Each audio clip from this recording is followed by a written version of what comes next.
Okay, guys, this is Virak, and obviously I'm starting a video podcast. This is the seventh or eighth time that I've been trying to film this, and each time I keep making mistakes, and I cut and I start a new file. But this time I'm not going to start it because I said that I wanted my podcast to sound a little bit more authentic and a little bit more natural rather than some of the podcasts you may have heard. And most of those things have stuff like, hey, make sure you subscribe, like, hit the share, all that stuff. And, in today's video, we'll be talking about that's just a little too much for me. And again, I just wanted to have a platform where I can talk. So for this video, I'm just going to be talking about the current state of Virak Studio, the future we have, and some ideas that I have for my future podcasts. And of course, at the end of this, I'm going to need your help. I'm going to ask for your help. I'm going to try to do this without making mistakes. And if I do, I'm just going to leave them in at this point because I don't want to edit too much. And this is not an easy process. If you've ever tried to make a podcast, don't. It's a lot of work. No, I'm kidding.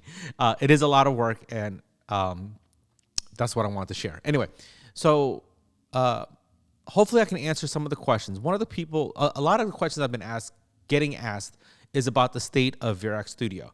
I had mentioned before a couple different things. Number one, that I was going to be opening a second location.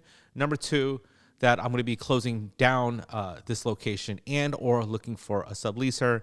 And then because I'm still here, a lot of people have been asking me, hey, are you keeping the studio? Are you leaving?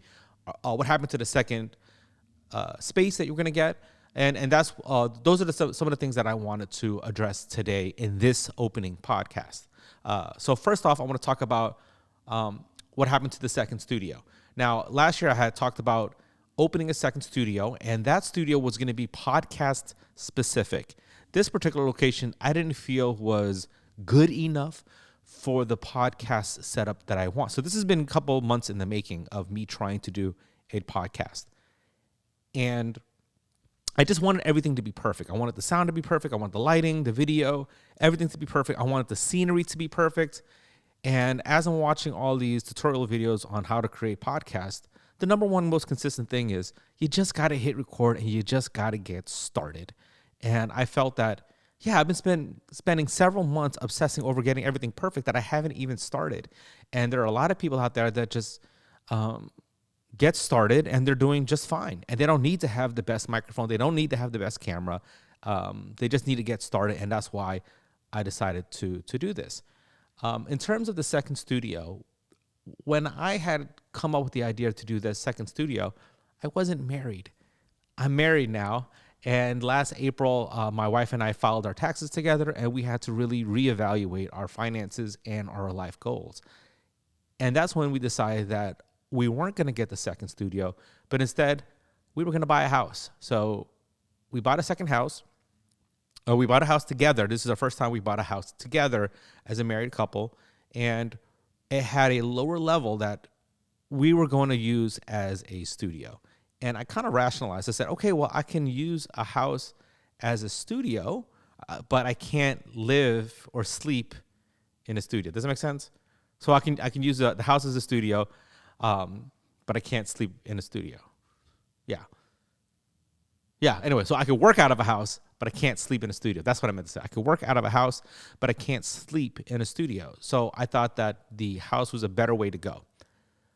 In the end, we ended up not using the house to do the projects because honestly, we loved hosting parties. We love having people over, and we kind of like having that extra space. Sometimes we use that extra space to kind of like dance or host or play card games. And I also like to keep my house as my sanctuary and having to come here. And when I get into the studio, I actually work. So it looks like I'm going to be keeping the studio for the near future. I did look for a subleaser for the space, but to be quite honest, the price wasn't right for most uses. A lot of people, because this place doesn't even have windows, it wasn't the right fit for the people who were interested in leasing the space. I do love this location, especially since it's right down the hall from Crown Dance Studio, who I still have a relationship with. So sometimes when we have dance parties down there, people kind of come back here, and it's really nice to just have people around. And so for the most part, I am keeping the studio. Now, when I first got the studio, it was really to support other creators.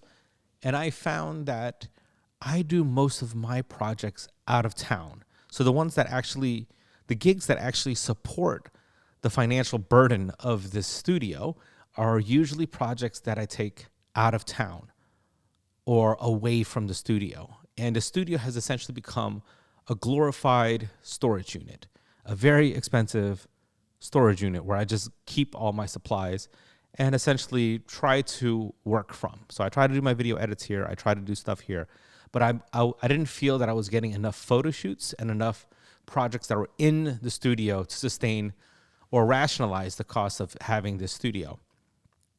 But now I said, okay, well, I have all this equipment, and I'll be honest, like I've been feeling a little drained lately, and it's because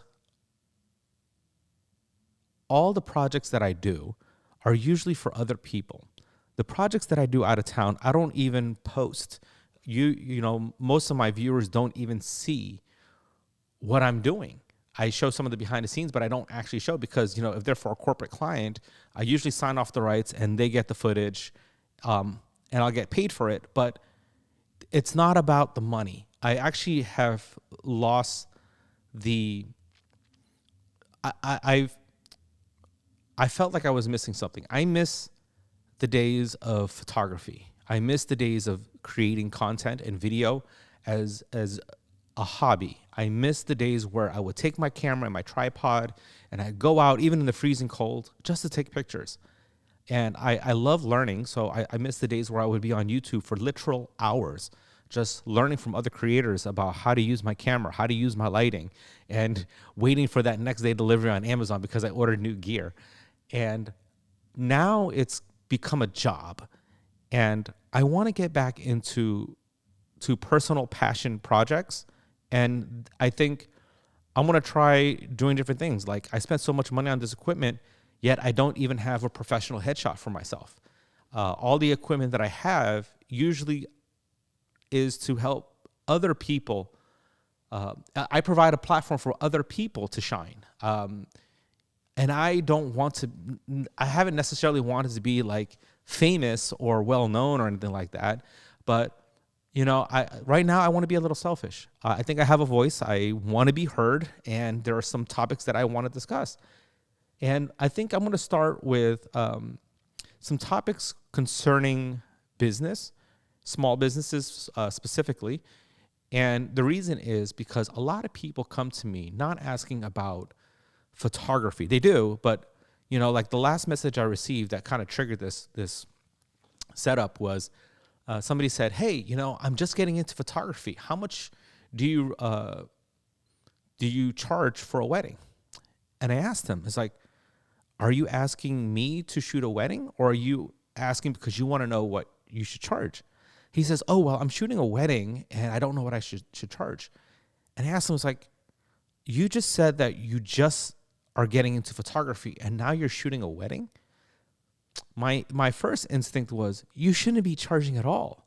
If you're just getting into photography, you shouldn't be charging. And that's when I realized that, well, that's not exactly when I realized, but I've kind of already known that people believe that once you have this camera, that you're automatically professional. And there's so much more that goes into that and to running a business.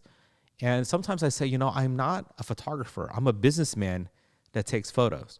There's a business side and there's a photography side. And that's some stuff that I'll be sharing on a future podcast. So that's just one of the ideas that I have. And I would love to hear from you what you'd like to hear from me. And for at least the people who already know me, who have already been following me, what questions do you have? And what would you like to hear from me? What would make an interesting podcast? And again, I'm leaving this particular video uncut simply because I want this to be a little bit more authentic and less scripted, even though I do have a couple notes of things I just wanted to touch on. Anyway, let me know in the comment section what you would like to hear from me and what I can do to improve. Thank you guys for listening thus far, and we'll see where this goes. And yeah, like, share, subscribe, all that stuff. All right, thanks, guys.